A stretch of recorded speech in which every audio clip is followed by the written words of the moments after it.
Entonces vamos a continuar con nuestras conferencias, el 10º ciclo de conferencias oncológicas Oncoaliado avaladas por la Sociedad Venezolana de Oncología, y en este momento voy a llamar por favor al doctor Metodio Castillo, un prestigioso urólogo venezolano, quien además forma parte de la unidad robótica de la Clínica La Floresta y también es de nuestros voluntarios más queridos, que conste que porque sea Castillo no quiere decir que sea mi familia, así que cuando yo lo ensalzo es porque se lo merece. Doctor. Gracias, Judy. Gracias, Oncoaliados. Vamos a continuar con el ciclo de conferencias. Vamos a iniciar la parte final que corresponde a lo que sería próstata y pulmón. Y vamos a presentar al doctor Fernando Bianco. El doctor Bianco es experto en cirugía robótica, pionero en técnicas de fusión de imágenes. Desarrolló el primer programa de fusión prostática, diagnóstica y terapéutica en tiempo real. Médico cirujano egresado de la Universidad Central de Venezuela, urólogo de la Universidad de Wayne en Detroit, urólogo oncólogo del Memorial Sloan Kettering Center en Nueva York y profesor asociado de la Universidad de Columbia. El doctor Bianco nos va a hablar sobre crioterapia para el tratamiento de cáncer de próstata por técnica de fusión. Adelante, Fernando. Entonces, bueno, primero que nada, Metodio, quiero darte las gracias a ti, al doctor Carmona, a todo el grupo de Oncoaliado por la oportunidad de poderle dar esta presentación. Me encantaría poderlo hacer en persona y espero que sea así en un futuro pronto. Entonces, bueno, sin más allá, vamos a hablar un poco sobre lo que ha sido nuestra experiencia de ablación del cáncer de próstata hecho de forma transperineal en la oficina bajo lo que denominamos un paradigma de certeza. Les pido disculpas porque la presentación está en inglés, pero hoy en día la verdad es que es más fácil así para mí, o sea que yo los voy a ir llevando aquí poco a poco, ¿ok?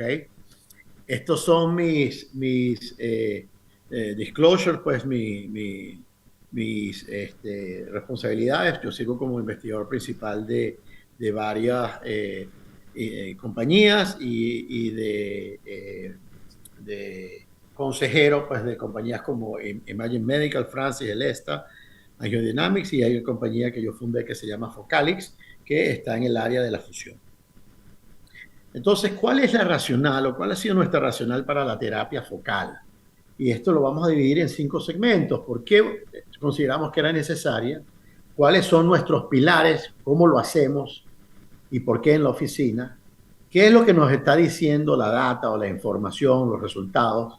¿Cuáles son las direcciones futuras? Y algunos comentarios finales.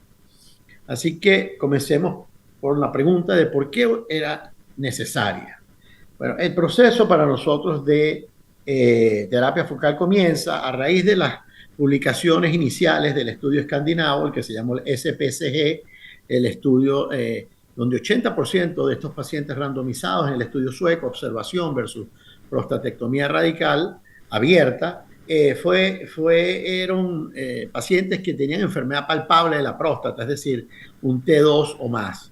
Y el estudio del PIVOT, que es el primer estudio que se establece durante la era del PSA, este fue hecho en la red de hospitales veteranos en los Estados Unidos, y eventualmente pues salió el estudio británico, que es el que se llama el PROTECT, que validó los resultados de los primeros dos, donde básicamente no hay diferencias en sobrevida general, ni hubo diferencias en sobrevida por cáncer. El único que demostró algo de diferencia fue el estudio sueco, sobre todo en varones menores de 65 años. ¿Qué pasaba en el 2012 en los Estados Unidos? Bueno, básicamente el 90% de los tumores detectados eran a nivel localizado, es decir, en la próstata sin evidencia de metástasis. Sin embargo, lo que se llama el US Preventive Task Force, que es un grupo clínico, sobre todo constituido de médicos generales, pediatras, epidemiólogos, etcétera, donde no hay realmente cirujanos ni urólogos, pues tuvieron una recomendación negativa al despistaje o al tamizaje de cáncer de próstata, alegando que el perjuicio era mayor que el beneficio. Y en Europa, por ejemplo, eso también estaba, las cifras no eran tan iguales. Sin embargo, 10 años después, ¿qué ocurre? Hoy en día en los Estados Unidos, 1 de cada 4 pacientes se está presentando con enfermedad metastásica debido a la disminución del tamizaje. En Europa un 56% tienen la enfermedad localizada y un 44% metastásica en la presentación. Particularmente el evento que ocurre en los Estados Unidos pues es de una desgracia enorme, y hoy en día la recomendación la han ajustado a C, donde debe de existir una discusión con la discusión de estos resultados. Sin embargo, pensamos que esto no es suficiente. Y uno de los preceptos más fundamentales del sabio Albert Einstein era que la insanidad está fundamentada en hacer siempre lo mismo y esperar que el resultado cambie. Esto nos llevó a nosotros a cuestionarnos básicamente lo que estábamos haciendo en el 2012 y a preguntarnos si la cirugía era realmente, o la radioterapia, la respuesta para todos estos pacientes que estábamos diagnosticando con cáncer de próstata, donde quizás para hacer el símil es como que si tuvieras una hormiguita pues y le tiras un misil en vez de poderla liquidar con algo más sutil. Y eso nos llevó pues a este camino, a este viaje de realmente buscar la certeza diagnóstica como paradigma de entendimiento de la enfermedad y del tratamiento de los pacientes. Y la otra idea fue hacerlo en la oficina. Para esto me reuní con uno de mis mentores, el doctor Mike Catán, que hoy en día sirve de jefe de ciencias cuantitativas en la Cleveland Clinic y que es un sobreviviente de 2 tumores diferentes, de 2 tipos de cánceres diferentes hoy en día. Y escribimos un protocolo donde se hacía como énfasis la búsqueda de que hubieran eventos. Es decir, que pudiéramos tener eventos en el tiempo de forma de poder discernir o establecer criterios claros de selección para estos pacientes. Utilizamos la data de los estudios randomizados y definimos como el tratamiento focal, como la elegibilidad a tratamiento focal, si tenían lo que llamamos un Gleason, hoy en día basado en la Organización Mundial de la Salud, pues grado 1, grado 2, que tuviera una densidad tumoral menor del 50% de la glándula, si era grado 3, menor de un 25%, y ahí pueden ver el resto de las edades y cómo se iban a ir seleccionando. La idea era hacer el énfasis sobre la calidad de vida de nuestros pacientes, porque es donde estaba realmente el daño que se les venía haciendo, y evitar ese daño, evitar el sobretratamiento y los gastos que pudieran tener sobre el tiempo. Para esto buscamos entonces establecer seguimientos durante el primer año, utilizando herramientas como el IPSS, que es la escala de vaciamiento urinario, y la escala de sexualidad humana del varón, establecida por Rosen pues, en los años 90, así como el PSA y otros parámetros objetivos como la uroflujometría, hecha tanto a los 3 años, las escalas al año, y luego una resonancia al año donde íbamos a buscar la manera de hacerle una biopsia. Esto fue así durante los primeros 6 años, después hicimos una corrección al protocolo donde hoy en día, si tienen algunos hallazgos en la resonancia mínimos y un PSA estable, entonces no se requiere. ¿Cuáles fueron los resultados, los otros puntos importantes? Pues los resultados oncológicos, es decir, progresión, definida como una conversión al paciente a otro estadio pues más radical de tratamiento, como la cirugía, la radiación o el comienzo de hormonoterapia, la castración, y luego eventualmente otros criterios de progresión como la metástasis y la muerte, ya sea por la enfermedad o por otra razón. El fundamento de nuestro pensamiento lo aplicamos a la Organización de Patentes en los Estados Unidos ya en el 2017, la cual nos otorgó la patente este año, de cómo no solamente aproximar la próstata en el perineo, pero cómo estimar y cuantificar las probabilidades que hubiera cáncer en una lesión dada basada en los PI-RADS o no, o por esta estadística pues, de probabilística, y luego establecer las mismas tasas pues, con el tratamiento y entender los números de esta forma. Y durante los años pues hemos ido avanzando publicaciones en protocolos y en la Asociación Americana de Urología. Hemos tenido muchas visitas como la del doctor Barents, que es uno de los expertos radiólogos de resonancia del mundo, el doctor De Bruin, que fue presidente de la Sociedad Europea de Urología, uno de nuestros mentores, el doctor Emberton, grandes amigos, etcétera. Y una de las cosas que hemos discutido con todos ha sido cómo definimos la terapia focal, porque tiene una definición muy amplia, que era básicamente no tratar la próstata completa. Nosotros diferimos un poco con esa definición, hemos establecido nuestra propia definición, que básicamente es terapia por target, siempre y cuando se trate menos del 40% de la glándula, y si no, pues se hace lo que se llama la hemiablación, que es cuando trata entre un 45 y un 55% de la glándula, o una hemiablación plus, que es cuando tratas más del 55% de la glándula, pero ciertamente menos del 100%. Ya esos son cosas, pautas diferentes donde los resultados van a ser diferentes. Una de las herramientas que hemos utilizado actualmente para poder eliminar dentro de todos los sesgos es la lectura por inteligencia artificial. En este caso ustedes están viendo 6 pacientes diferentes leídos por una computadora y donde se establecen las áreas de interés que después son revisadas por radiólogos y determinado esto se puede llevar entonces estos hallazgos a la plataforma de fusión en donde podemos de esta manera establecer las áreas que queremos nosotros biopsiar, donde vamos a hacer un sampleo mayor a las áreas de interés y un sampleo aleatorio a otras áreas. La certeza radica en eso, en saber dónde está el tumor y dónde no está. En este caso pueden ver una próstata con 3 lesiones diferentes, se les hizo el muestreo que se señaló anteriormente y solo 2 de ellas tuvieron cáncer. Y en este caso, entonces utilizamos los límites de las biopsias negativas y otros modelos de nuestro algoritmo y con eso podemos determinar que este paciente lo podemos tratar con esa área que está en azul claro y para eso solo requeríamos una sonda de crioterapia y de esa manera podemos estar con una certeza mayor al 90% de que esa área va a quedar estéril del cáncer. ¿En qué consiste esta plataforma de fusión Focalix? Es una plataforma que utiliza la fusión deformable. La fusión no es más que la integración del ultrasonido con la resonancia. En este sistema en particular se carga la resonancia, que es el estudio más específico, con las áreas de interés, se escanea la próstata y de esa manera pues el sistema hace la fusión. Este sistema fue particularmente desarrollado en la Universidad de Londres y repatriado a los Estados Unidos durante la pandemia. Podemos hablar de que en el sistema Focalix lo que hacemos es que se planifica, luego hacemos un modelamiento, se ejecuta la fusión de imágenes y luego la guía. Así que la planificación es la que se hace en varios tipos de software y donde estimamos dónde están las áreas de interés, se segmenta la próstata y se ponen donde se tomarían las muestras iniciales, todo utilizando una grilla, lo que provee información y además nos provee la ciencia matemática para poder entender. Luego eso lo transforma el sistema de fusión Focalix para ver entonces dónde está esta suerte de malla en 3 dimensiones de la próstata con las áreas de interés y de dónde estarían las muestras a tomar.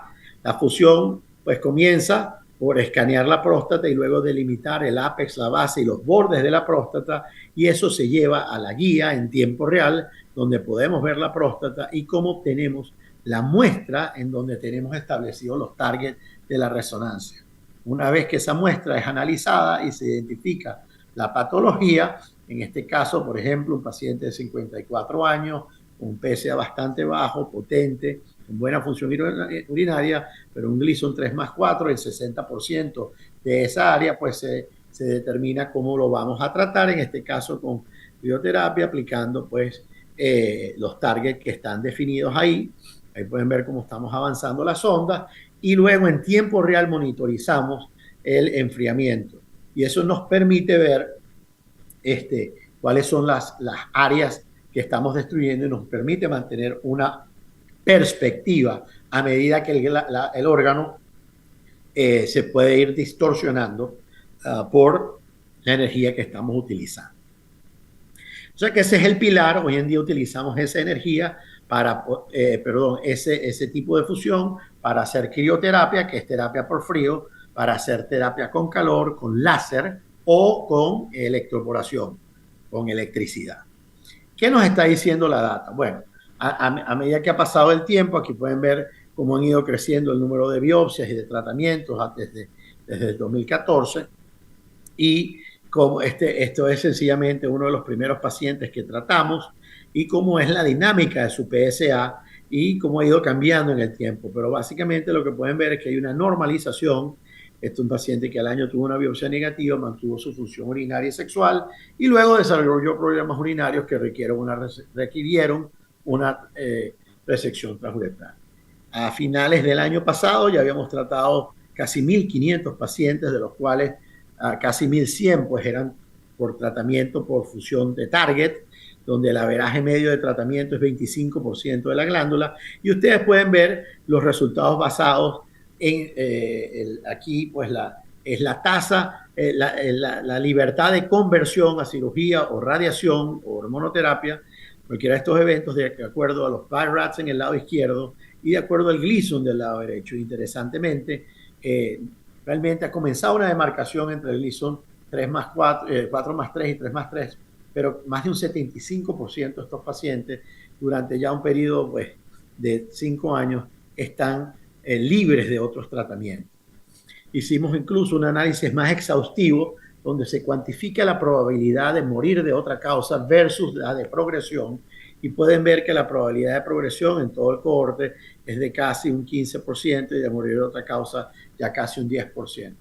Eso implica que 7 de cada 10 pacientes pueden tener la expectativa de que no van a requerir otro tratamiento, y eso tiene un impacto significativo para cualquier paciente que sea mayor hoy en día a los 70, yo decía 65 años en adelante.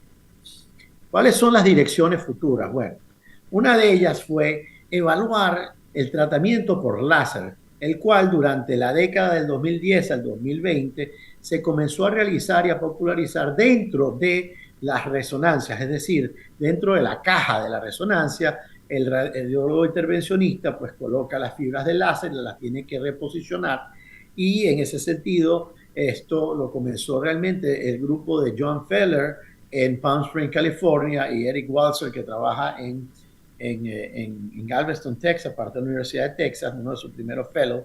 Comenzaron a cuantificar estos, Kodegener en Nueva York también, y a determinar cuáles eran las tasas de éxito o no. El problema con estos procedimientos es que tardan mucho tiempo, un tiempo averaje de 2 a 5 horas, y eso hace que no sean prácticos.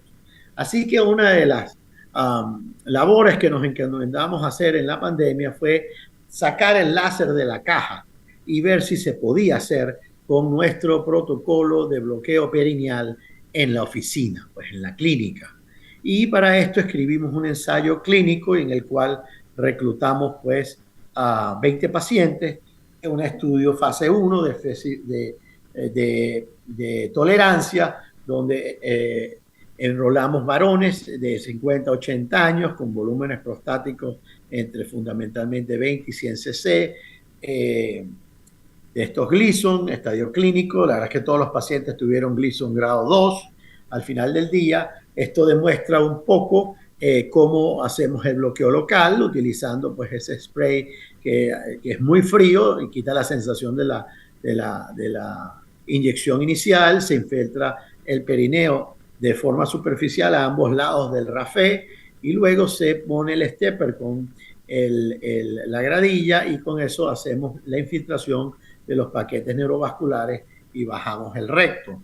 Una vez que eso ha ocurrido, pues pasamos nuestra sonda, la pueden ver ahí, pueden ver la próstata en el medio, y luego comienza el proceso del plan. Ya está cargado en la plataforma de fusión, se escanea la próstata, lo cual se puede hacer en el plano axial o sagital, y una vez que se escanea la próstata se delimita dónde está el ápex, dónde está la base y ciertos puntos de referencia.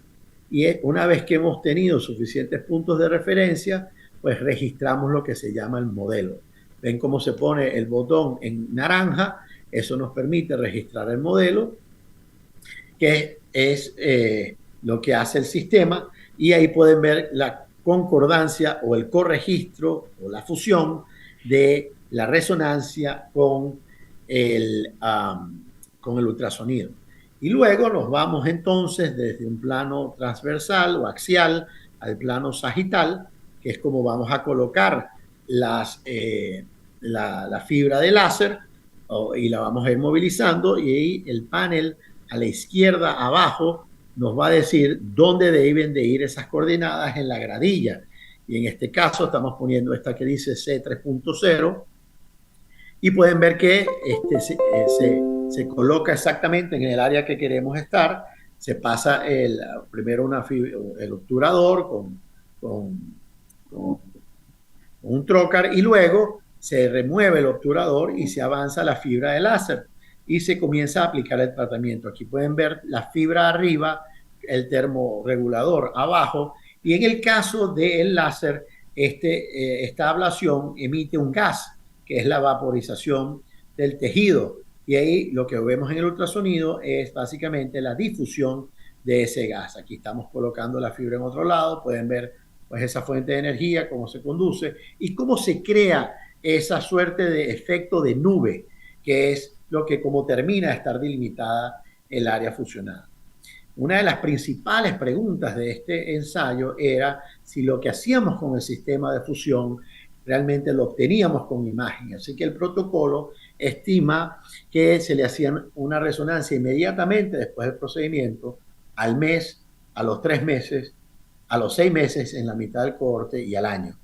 Y básicamente esto nos dice pues quiénes fueron los pacientes que tratamos, una edad averaje de 64, 65 años, tratamiento medio en el cuarto de 30 minutos con un tratamiento de ablación por debajo de los 20 minutos, escala del dolor promedio entre 1 y 2, y se le aplicaron 8100 joules con un promedio de 5 aplicaciones de láser. Cada aplicación dura 3.5 minutos y en este caso una ablación del 25% de la glándula en el promedio, ¿no?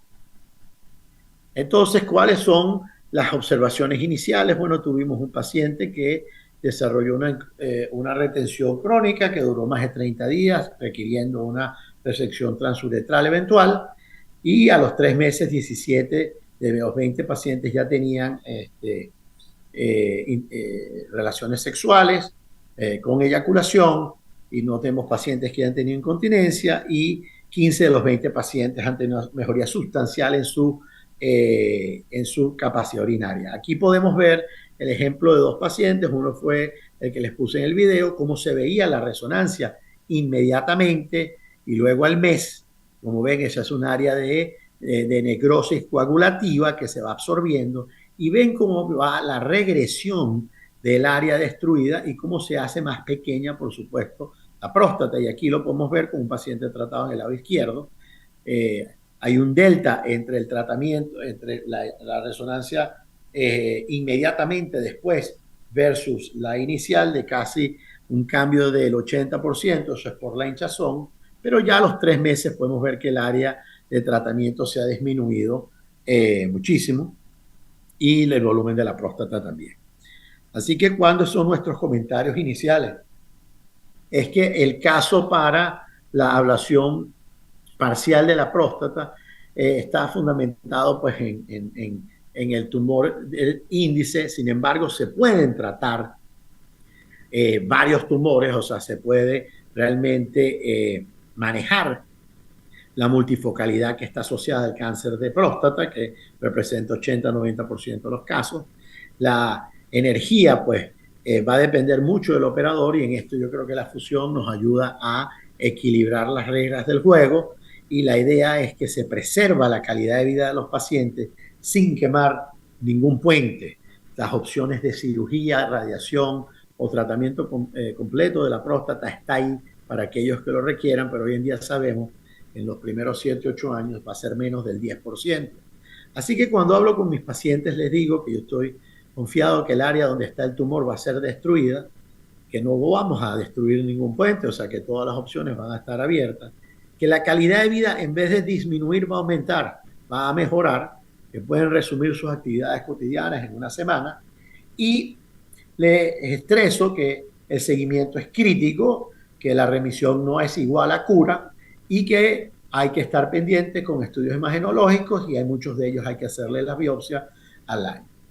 Es interesante resaltar lo que comentó un buen amigo, el doctor Oliver Sarto, que fue el director de medicina oncológica pues, de la Universidad de Tulane por muchos años y ha sido profesor de la Universidad de Harvard también, el cual en su comentario editorial sobre el estudio PROTECT, pues la publicación de los 15 años del ensayo británico, habla de que ya este tipo de resultados justifica pues el hecho de que la terapia focal se vaya aplicando de una manera mayor progresiva y que estos tumores quizás se estén visualizando mejor y que nos permita seguir avanzando con target, no solamente de una forma unidimensional con la energía que estamos utilizando, pero también desde un aspecto multidisciplinario.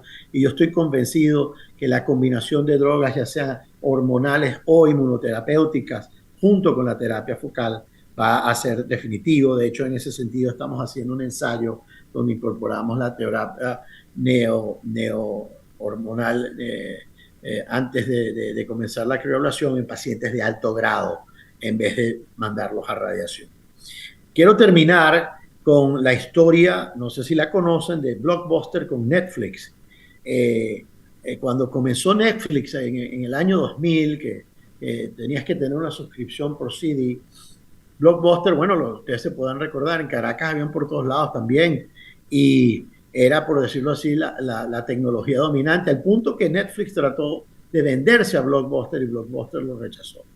Pero lo mismo ocurre en el ámbito de la urología cuando la prostatectomía abierta, cuando yo me estaba graduando, y la emergencia de la prostatectomía robótica, y muchos cirujanos abiertos pues descartaban lo que iba a ocurrir, que era una innovación disruptiva.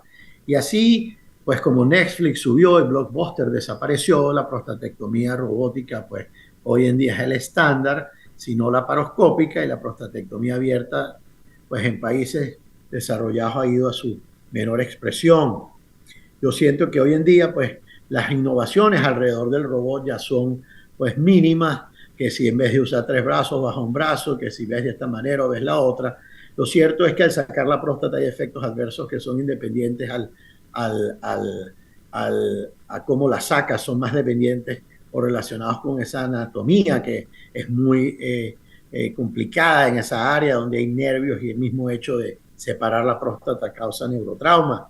Pero entonces tenemos el nuevo muchacho en la cuadra, que es la terapia focal, es realmente la disrupción innovativa, donde aparte de que se puede hacer en la oficina con anestesia local, lleva una preservación de la función y calidad de vida del paciente con costos muchísimos menores a aquellos asociados tanto a la cirugía como a la radiación. Así que quería terminar con esa reflexión y darles las gracias por la oportunidad de estar presentes en este programa tan bonito que tienen organizando todos los años. Ese es mi mail, lo pueden anotar y me pueden escribir, y la verdad es que les agradezco a todos los que se han quedado durante el día para escuchar esta presentación.